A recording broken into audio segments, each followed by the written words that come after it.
morning and welcome to our program, Women to Women. I'm Carol Paz, your hostess, and as I have been explaining to our audience, we are doing a three-part series on the wives of the candidates who are running for sheriff here in Carson City. So we're going to be presenting a very special woman, wife, and a great believer in her husband, in just a few moments. But first I'd like to thank our sponsors for the first half of our show. We'd like to thank Dr. Kent Gabriel, MD, noted plastic surgeon right here in Carson City. Dr. Gabriel's specialty is microsurgery of the hands. We'd also like to thank Bank of the West, one of the most customer-friendly local banks right here in Carson. They know you by name. We'd also like to thank the Horseshoe Club right here in the middle of Carson City in the Historic District. If you'd like to have a supper, just step in and take advantage of and enjoy their refurbished dining room.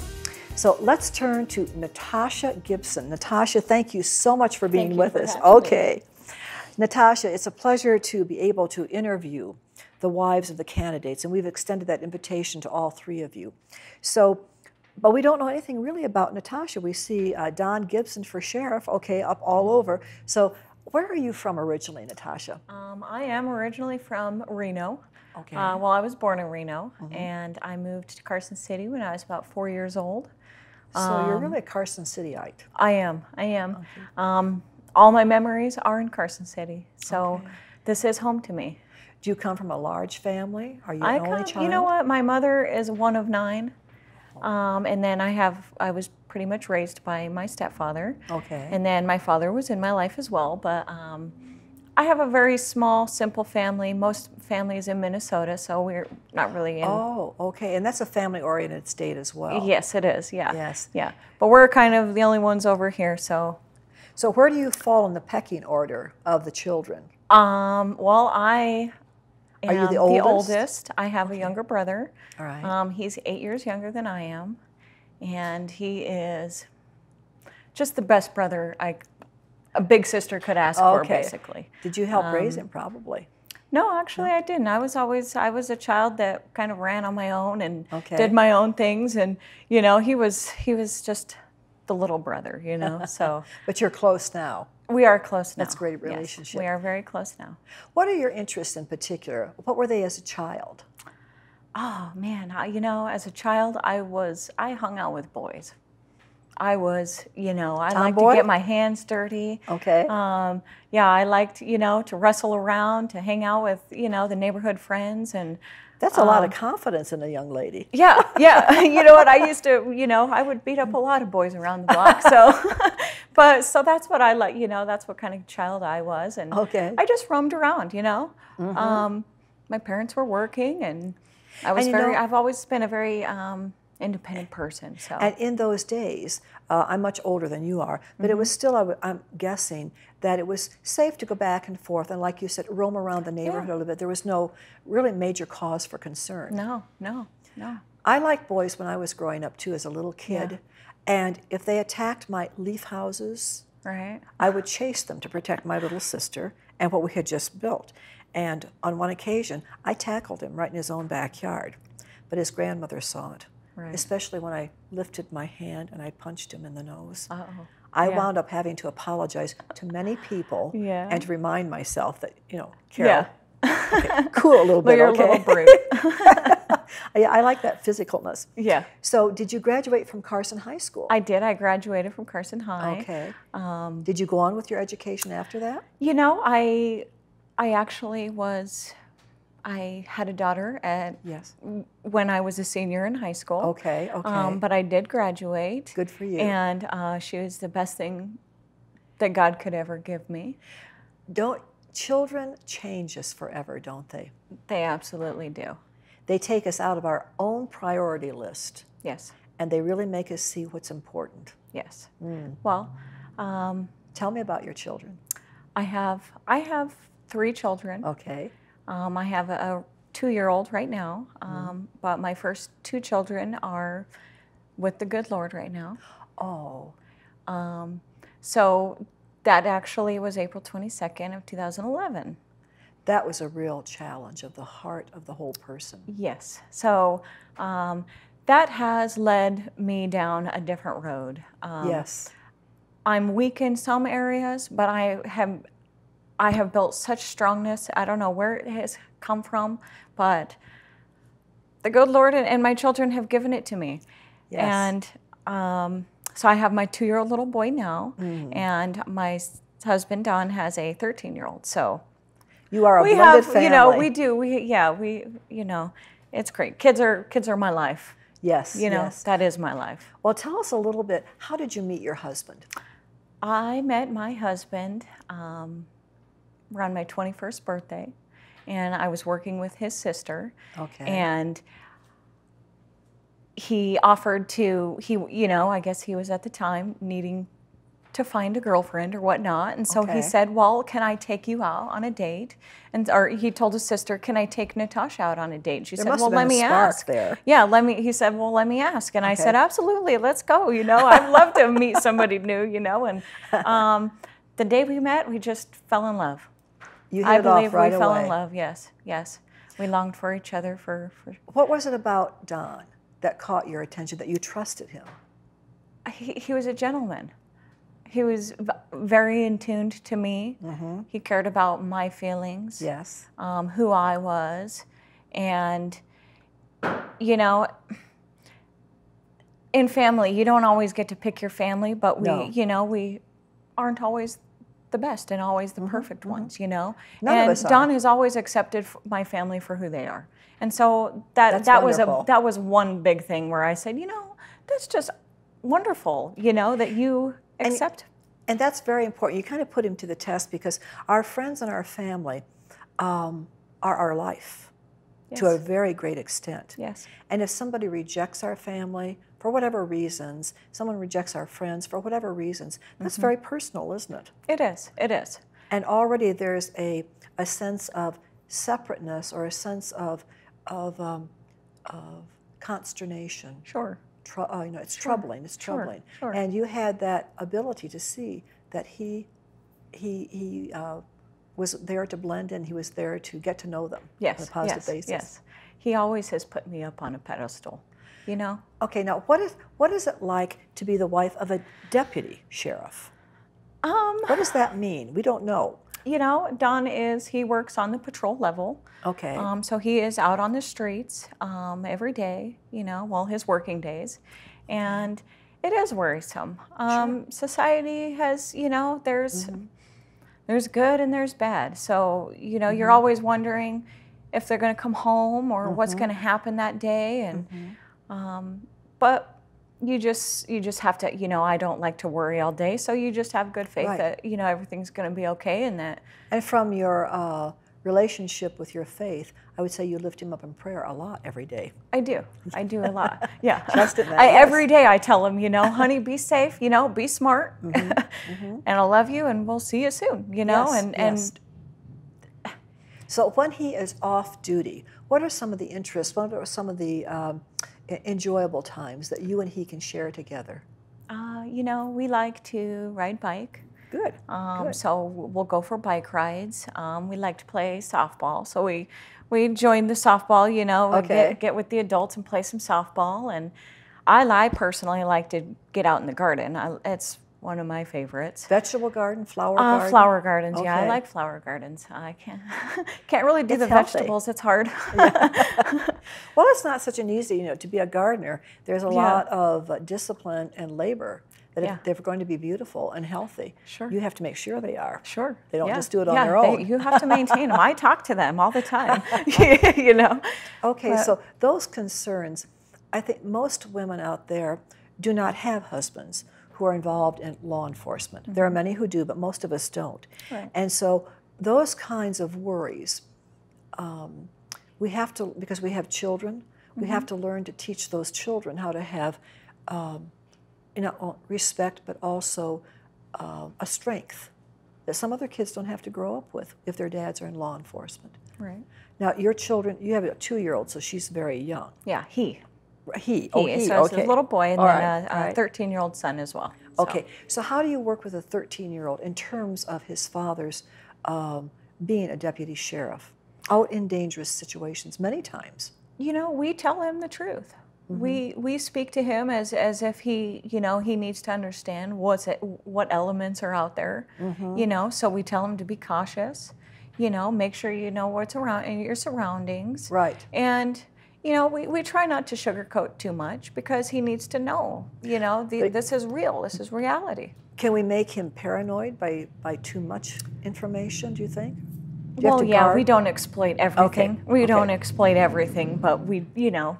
How do you know he's paying attention to his environment? What are some of the lessons that you've hoped that you've instilled in him and you see it working? Well, when he comes home from school and he says, you know, these certain things are happening in school, you know, and so we say, well, what is happening and how are you handling that? Right. You know, what are you doing to put yourself away from those situations? And, you know, he explains to us, you know, I move myself. And so we say, well, good job, that's what you should do. Right. You know, And you know, at his very tender age of 13, that's probably wise, very wise advice. Move out of that territory. Because when we start to get older, stronger, more confident of our physical strength, you know, we want to get involved sometimes. Sure. Especially if it's on principle, if it's a friend, if it's somebody that we know and care about. Sure. But first of all, we have to have training to have thought those things out. And it's good to start when they're a young teenager. Yeah. Well, you know, what made Don decide to become a law enforcement agent? Any ideas? You know, I think that just was in his blood. You know, from a young child, he just always wanted to be a police officer. He's always come from a family? No, you know, he grew up from a very average family. Okay. You know, there was some downfalls. Right. You know, he was raised by his mother. And, you know, his mother did marry and married a wonderful man, but, you know, those things in life just make you who you are. Yes, and we're going to come back because sometimes there's a person or an event that maybe you can go back in your memory and think about that really gave him direction, because that's a very special path to be following. Don't go away. We're going to find out why Don Gibson wanted to become a law enforcement agent. We'll be right back soon. Come to the Carson Horseshoe Club for fun and friendly service. Play your favorite games. Join our Players Club, where you get cash for points plus food comps, and enjoy casual dining in our Lucky Horse Grill. Get it all in the heart of downtown Carson City at the family-owned, local favorite Carson Horseshoe Club. Hi, I'm Stephen Lincoln with CarsonCityHomes.com, Carson City's original online real estate resource. At CarsonCityHomes.com, you get effective and easy-to-use tools to help you select your next home today. With our easy-to-use website, you can search listings throughout Northern Nevada and narrow the results by selecting every facet, quirk, and quality you desire. Visit CarsonCityHomes.com. I was 36, wanted to do something that was boldly different. We sold our house and drove west with the idea that we were going to be in the wine industry. We lived in a teepee for 2 months. I mean, if you're going to do something, why not do it with your whole heart? It's that creative outlet of being able to make something and make something that comes from the land. Bank of the West said, we have complete faith in your brand. Don't do anything to compromise it. Banks don't say things like that. Apex SCF provides cutting-edge, hands-on training that effectively addresses today's threats of violence. The Apex Stay Alive course teaches proven methods for personal protection and attack countermeasures that can be applied in any environment. In your home, at the workplace, or on campus, Apex will teach you the necessary skills to stay alive, including how to recognize and react to an active shooter scenario. If you knew you had to fight for your life tomorrow, would you train today? Contact us now to sign up for a class in your region.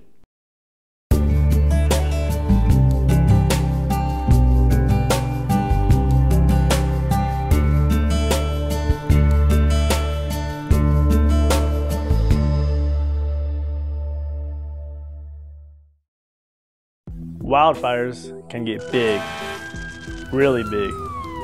But embers, as small as this, are the biggest threat to your home. Embers can be carried more than a mile from the fire.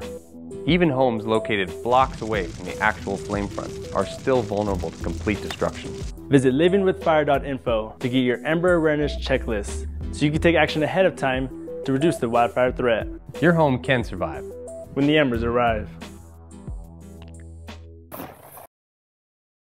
In business for over 5 years, Play Your Own Music offers music lessons from the best quality music instructors in the area. We also offer band instrument rentals, guitar repair, and we have a recording studio on site. Call us at 885-PLAY. Welcome back to the second half of Women to Women. We're here with Natasha Gibson, but before we get into Natasha's story and that of her husband who's running for sheriff here in Carson City, I'd like to thank our sponsors. Villa Basque Cafe, home of Pete's famous Basque chorizo, made right here in Carson City, and it is delicious. We'd also like to thank Carpa Nevada LLC, importer of fine Portuguese olive oils, international health teas, and aged balsamic vinegar, as well as carsonnow.org. Anything that's going on in Carson City 24/7, that's the site to go to, carsonnow.org. So let's return to Natasha, and again, I welcome you so much for being here with us. Thank you. Okay. As I said, each wife is a great asset for her husband. And can you go back in your memory or your mind, either in conversations with your husband or during the time that your marriage has been, and kind of reflect, was there a person or an event, or was it just Don himself who said, I really want to be a law enforcement officer? Did anyone influence him, a teacher perhaps, or a parent, a grandparent, a friend? No, I don't believe so. Just in him? It's just in him. He is a helper. Okay. He always puts others before himself. And that's his character. Mm-hmm. That's who he is. Mm-hmm. And so, you know, by doing so, that's why he wanted to become an officer. Okay. Now, when did he make this decision to run for sheriff? Well, just a quick little story. Sure. Back when Don and I first met, yes, he had one of the first meetings with my parents. You know, very nerve-wracking, but it, you know, necessary. And yeah, necessary. And he had told them, mm-hmm, you know, one day I'm going to marry your daughter. And then he also said, and one day I'm going to become Carson City Sheriff. And so they were like, whoa, where did that come from? Those were two dreams. And those were two things that he had said. And that, yes, and so we were actually talking about this before he, you know, when he first told us that he wanted to run. And my dad said, I remember that day when he told us, and now it's your time. Now it's your time. So we have, you know.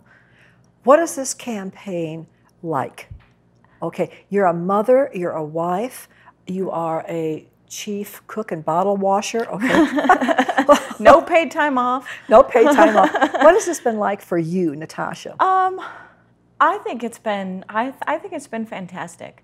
The people we've met along this have, mm-hmm, you know, I would become friends with them.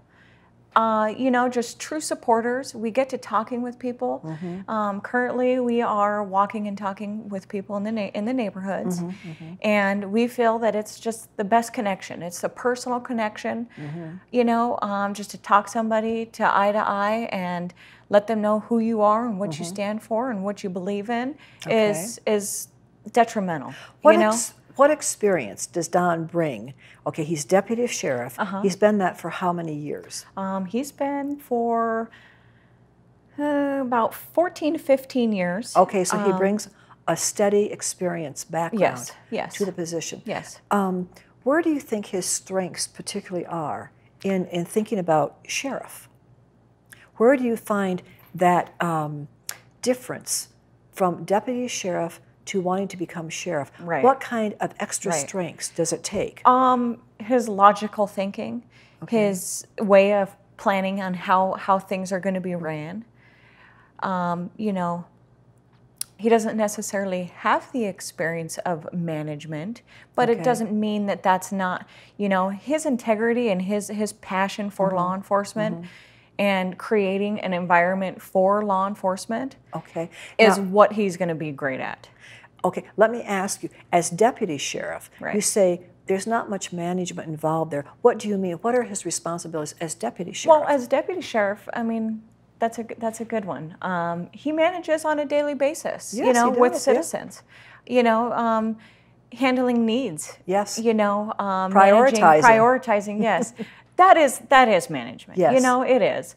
But where he falls in line is he stands by the rules and the laws, and that's where I believe he will be a good sheriff. Okay. Because he is adamant about you enforce the laws. You don't make the rules. You don't make the laws. You enforce them.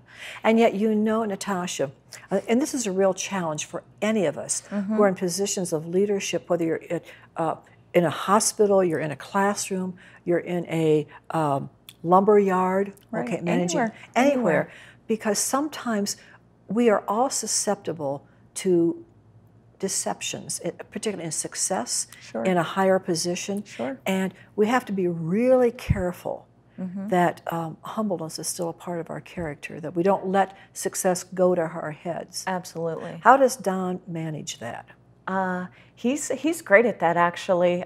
He always stays true to himself, and he fights for the right reasons. He is the association president for Carson City Sheriff's Department for the deputies. Okay. So he, you know, as far as management, he manages that very well. Yeah, and he is the people's voice. Yeah. You know, he is the people's voice that, you know. Well, I think you're representing that he has more dreams inside of himself. He does. Okay, what does he envision for Carson City that we as the listening audience, the voter, what do we need to know about his dreams for Carson City that are strictly Don's? A more united community. Okay. He wants more involvement with the Sheriff's Department and the community. He believes that it's invaluable. I mean, it's, you know, for people to come within the Sheriff's Department, what currently is in place will always be in place because it's great. You know, you can't fix what's not broken. That's right. You know, that's right. And so there's many things that are going to stay there. But what he sees differently, he wants to reunite a lot of things. What do you think has separated us? Because there's kind of a feeling in our country, not just our city here of Carson City, that divisionary forces are at work. Okay, divide and conquer. Right. And so that would be a prime goal, a prime dream, I would think that would be top on his list is how do you unify so many different backgrounds, levels of education, retirees, people who see budgets differently. Right. So does he have any specific ideas that you know about on reunification, reunity? Well, I think it all starts within the law, within the police department. Okay. Making sure that you have positive reinforcement in that in that, you know, in the police in the office. Right. Making sure that you have the good communications will better serve the people. You know, I agree on when I'm not, you know, when you have a broken home, you can't do what you want outside of the streets. You know, and so for him, he wants to fix it internally. Okay. To better. To give better services. And I would think that that would be a goal of anyone who's really serious about this kind of office. Yeah. Because the sheriff, as you said, so often is the voice of us. Right. And we have to have that confidence and trust in his ability, or maybe someday her ability. Right. Okay. To hear us, understand what our needs are, and what's possible. Not all things are possible at one time. No, they're not. So when I've asked the other candidates' wives this question as well. When you drive around, whether it's daytime or nighttime, and I've often said there are two different cities at those different times of the day. Oh, yeah. What do you see that in your heart as a parent and as a wife and as a citizen of this capital city would you like to see happen that you have concerns about? I would like for officers to become more genuine with victims of crime. Bring it together more of, you know, being able to understand that we're here to help. Okay. You know, that's my worries because police officers aren't well liked anymore. And they represent more of a threat sometimes. Yeah, and if you change the way that it happens in the department, and you make sure that you give them positive reinforcement, and they can take that out to the streets. And when officers go to these homes or go to children, you treat them with kindness. I mean, things happen out there that you can't necessarily, treat with kindness, but there's a lot of people, most complaints that I've heard on our walking trail is that they're afraid to go to the sheriff's department. Well, and they're afraid. I have to back them up in this respect because I did have fairly significant incident, where I was stopped by a lot of cars, but there was nothing except professionalism and courtesy used with us, and the follow-up. And that was a lot of them, the deputy sheriffs, including the sheriff. But I know it's very difficult, and the goal is worthy. They're not out walking the streets as they used to be. Those times have kind of passed because they're so, our cities have spread out. In New York, they used to walk the blocks and you knew who the officer was. You knew him by name. He knew all of us. But that's not the case anymore. No. Their workload is huge. It is. And the stress is huge. So to maintain that balance in temperament, balance in public service, requires a very unique man. Very unique individual. And I think you think he is unique. Yeah, my husband's very optimistic. He never carries his work home with him.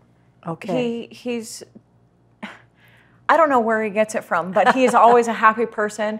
He's looking forward to the day. Oh yeah, he's looking forward to it. And every one of his days is different. Oh yeah, absolutely. So if I were to ask you, like if I asked the other candidates, what are 3 adjectives that best describe your husband? Charismatic. Okay, that's a good one. He's funny. Good sense of humor. Yes. And he's lovable. Very likable. He's just lovable, and he's honest, so. Important qualities. Very important. For all of us to consider and for you to be aware of because you're backing him. As I said, you are his best asset, probably. Yes. Thank you so much for sharing him with us. Okay? Thank you. Did a fine job. So we want everyone to take time to think about these programs that we've aired. You're the voter, and we thank you very much for being with us tonight. Stay well. Good night.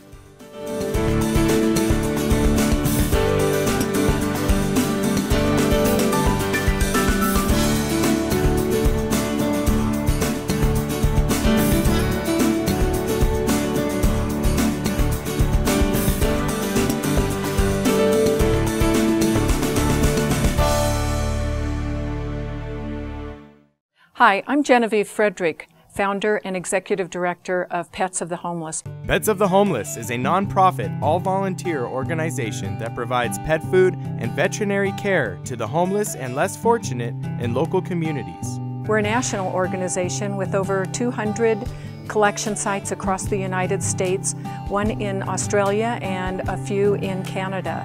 Our national organization, since 2008, we've collected almost 50 tons of pet food that has been distributed through various organizations across the country, like food banks, homeless shelters, and soup dining rooms. With donations from the public, we are able to provide these kinds of wellness clinics across the country. Since 2008, our wellness clinics have provided over 2,500 animals with shots and medical care. I'm Dr. Woody Allen. I'm a semi-retired veterinarian in Carson City, and I have worked with the Pets of the Homeless for about 4 or 5 years now. And when Genevieve Frederick started the program, our hospital was the first hospital to help her with collecting dog food and finding people that needed our help. On this website, you'll be able to find sources where you can get food on a regular basis if you need it. With donations from the public, we're able to provide homeless shelters with crates, bowls, cleaning materials so that homeless with pets can come into homeless shelters and get the services that they need to get out of homelessness. If you are in need of food, supplies, or services for your pet, or would like to donate or volunteer, visit petsofthehomeless.org.